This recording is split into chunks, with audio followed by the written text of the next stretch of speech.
안녕하세요. 8월 24일 목요일입니다. 오늘은 예레미야 25장 1절부터 14절까지입니다. 제가 읽겠습니다. 유다의 왕 요시아의 아들 여호야김 넷째 해 곧 바벨론의 왕 느부갓네살 원년에 유다의 모든 백성에 관한 말씀이 예레미야에게 임하니라. 선지자 예레미야가 유다의 모든 백성과 예루살렘의 모든 주민에게 말하여 이르되 유다의 왕 아몬의 아들 요시야 왕 13째 해부터 오늘까지 23년 동안 여호와의 말씀이 내게 임하기로 내가 너희에게 꾸준히 일렀으나 너희가 순종하지 아니하였느니라. 그러므로 여호와께서 그의 모든 종 선지자를 너희에게 끊임없이 보내셨으나 너희가 순종하지 아니하였으며 귀를 기울여 듣지도 아니하였도다. 그가 이르시기를 너희는 각자의 악한 길과 악행을 버리고 돌아오라. 그리하면 나 여호와가 너희와 너희 조상들에게 영원부터 영원까지 준 그 땅에 살리라. 너희는 다른 신을 따라다니며 섬기거나 경배하지 말며 너희 손으로 만든 것으로서 나의 노여움을 일으키지 말라.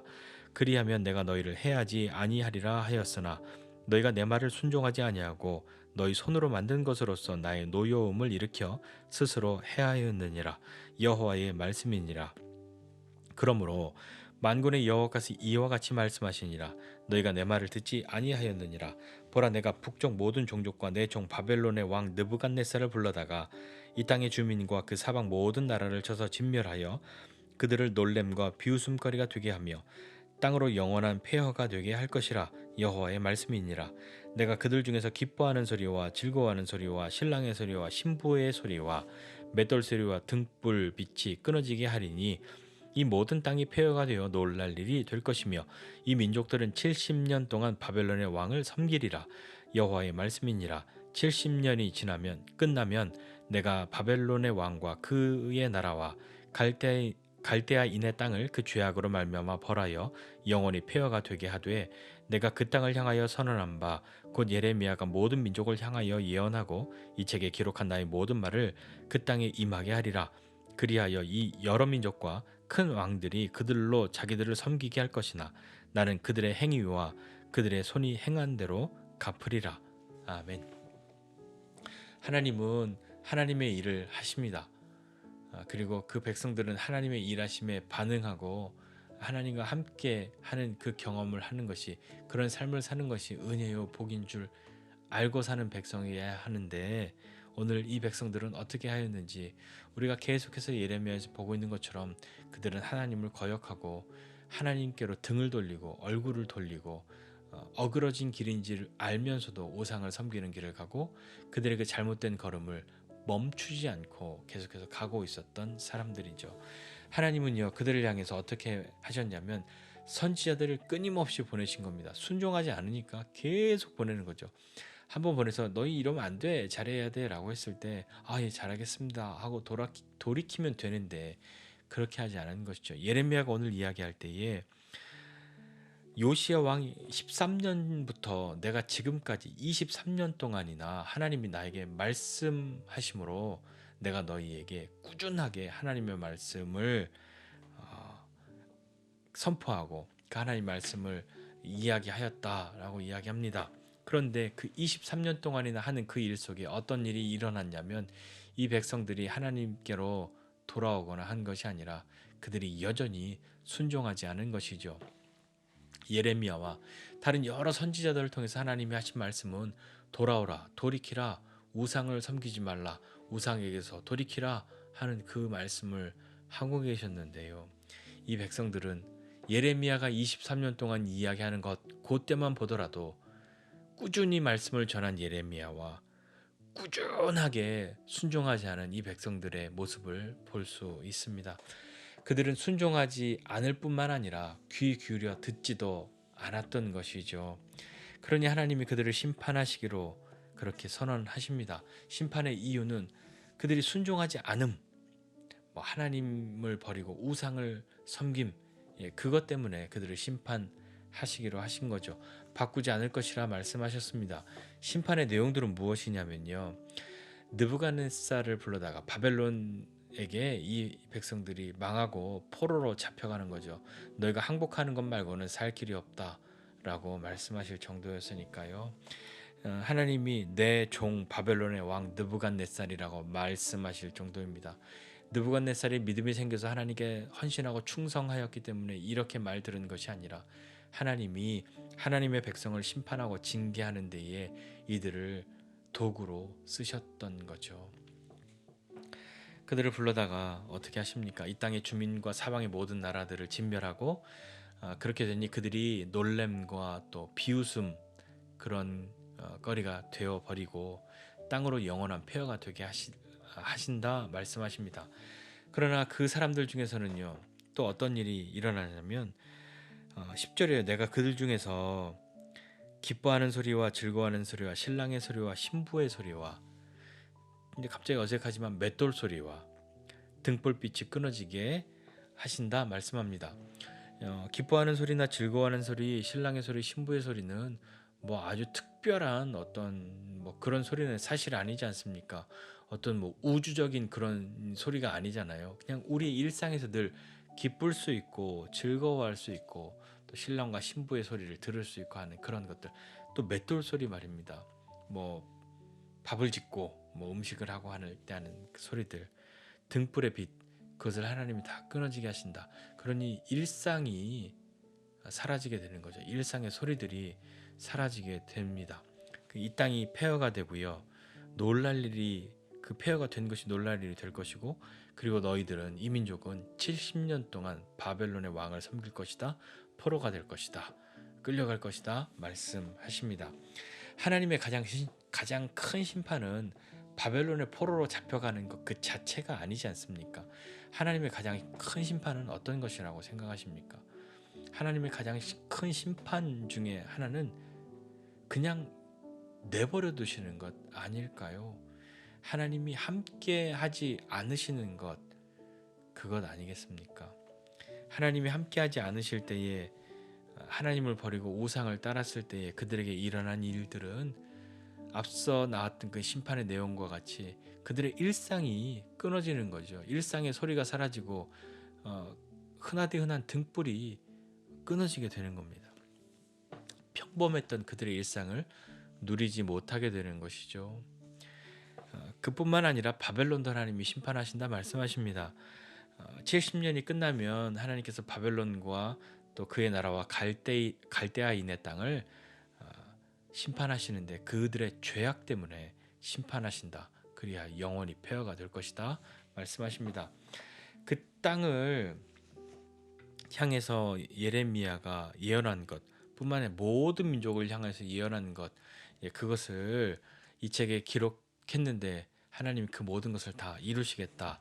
그 모든 말들을 그 땅에 임하게 할 것이다 라고 말씀하십니다. 그래서 여러 민족과 큰 왕들이 자기를 왕으로 그렇게 섬기게 할 것이지만 그들이 힘 있다고 하나님이 뭐 하신 것이 아니라 그들의 행위와 그들의 손이 행한 대로 하나님은 보응하신다 말씀합니다.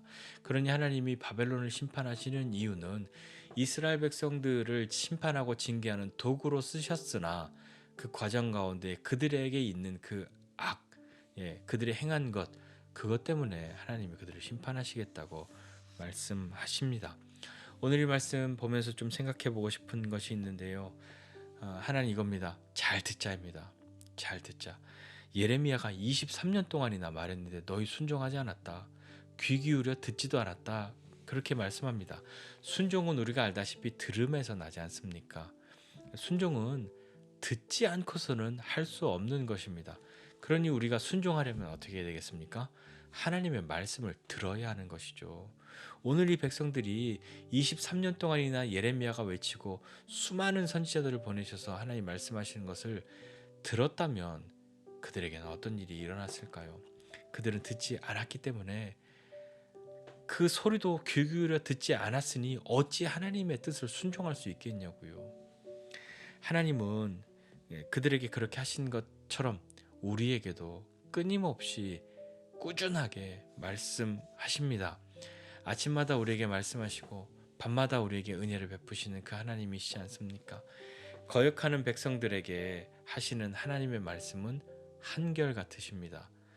돌이키라, 돌아오라, 우상에게서 돌아서라, 우상을 따라가지 말라, 그를 섬길 것이 아니다 라고 말씀하고 계시는 거죠. 저와 여러분은 잘 듣고 있습니까? 우리도 아이들에게 야, 너 내 말 좀 들어 이렇게 이야기하는데 그것은 단지 소리를 들으라는 것에서 끝나는 것이 아니지 않습니까?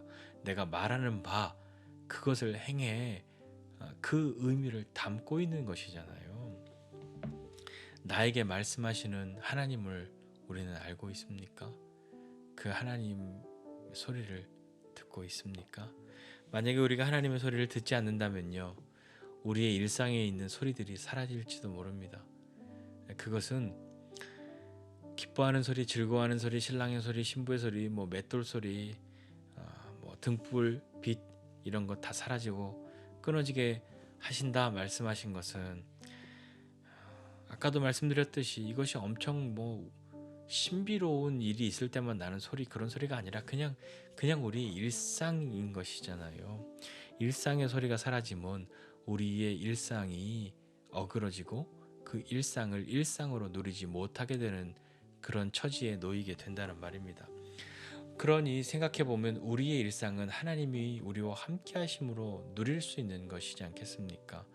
우리가 끊어지지 않기를 원하시는 그 하나님께서 우리를 붙들고 계시기 때문에 우리가 우리의 일상이라고 하는 것을 마치 이건 내 거야 라고 말하고 싶은데 그 일상조차도 하나님이 우리와 함께 하심으로 우리를 심판하지 않으심으로 우리가 누릴 수 있는 그런 것이지 않겠습니까? 여전히 우리를 향해서도 돌이키라 돌아오라 말씀하고 계십니다. 지팡이와 막대기로도 우리에게 하나님이 함께 하실 것입니다. 때로는 고난과 고통으로라도 하나님이 함께 하실 것입니다. 돌아오고 돌이켜야 하기 때문인 것이죠. 그런 시간들을 통해서 우리는 무엇을 누려야 합니까? 어떤 것을 배워야 하겠습니까? 그 시간들을 통해서 우리는 내가 하나님의 백성인 것을, 하나님이 우리의 하나님이신 줄을 아는 것 아니겠습니까? 오늘 이 말씀 통해서 다시 한번 하나님의 말씀을 잘 듣는 사람 되기를 원합니다. 순종하는 사람 되고 싶습니다. 라고 한다면 하나님의 소리에 귀를 기울여야 합니다. 마음을 다해야 하는 것이죠. 어디 한번 말씀해 보세요. 하나님 말씀 들어보고 마음에 들면 하고 안 하면 아니면 안 할 거예요. 그럴 것이 아니라 하나님의 소리를 마음을 다해 귀 기울여 듣는다면 그런 마음으로 하나님 무엇을 말씀하셔도 제가 순종하겠습니다 라는 마음으로 들어야 합당한 것 아니겠습니까? 그 하나님의 말씀을 잘 듣는, 그 하나님 말씀을 잘 들어 순종하는 우리가 되어졌을 때 우리의 일상 가운데 계시는 그 하나님의 은혜를 경험하고 누리는 저와 여러분 모두가 되시기를 주님의 이름으로 축복합니다. 기도하겠습니다. 하나님 아버지, 은혜와 사랑을 감사드립니다. 하나님, 그 어떤 소리보다도 하나님의 소리를 듣게 하여 주시고 하나님의 소리를 멀리하고 하나님의 소리를 무시하고 하나님의 소리를 듣지 않을 때에 우리가 늘 들을 수 있었던 우리의 일상의 소리를 못 듣는 그런 날이 우리에게도 올 수 있으니 주님, 하나님은 우리의 일상을 망가뜨리기를 원하시는 분이 아니시라 우리에게 일상을 허락하신 그 하나님이 우리와 늘 함께하기를 원하시고 주님과 함께하는 삶을 살기 원하는데 하나님 아버지, 하나님의 소리를 들음으로 또 하나님의 말씀에 순종함으로 우리에게 들려주시는 많은 소리 가운데에서 흔들림 없이 주님 앞에 있을 수 있는 믿음의 사람들이 다 되도록 붙들어 주시고 함께 해 주십시오. 하나님이 우리와 오늘도 함께하여 주시고 우리에게 말씀하여 주셔서 우리가 귀를 기울이고 마음을 다해 하나님을 듣고 순종하는 믿음의 사람 되게 하여 주시옵소서. 감사드리고 예수님의 이름으로 기도드립니다. 아멘.